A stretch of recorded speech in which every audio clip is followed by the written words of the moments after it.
Kan hierdie volk weer leef? Die Here het 'n volk geskep, 'n volk om hom te dien. Ons het al 'n harde pad gestap. Ons het al 'n paar harde houe weg. Ons was 'n vreedsame volk.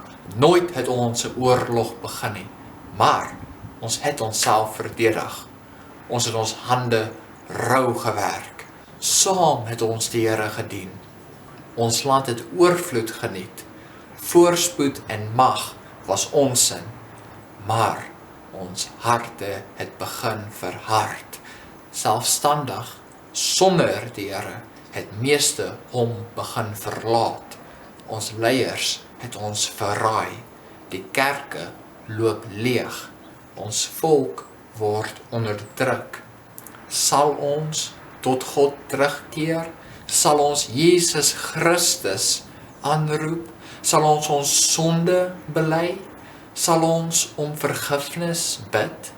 Sal ons weer die Bybel neem? Sal ons weer saam aanbid?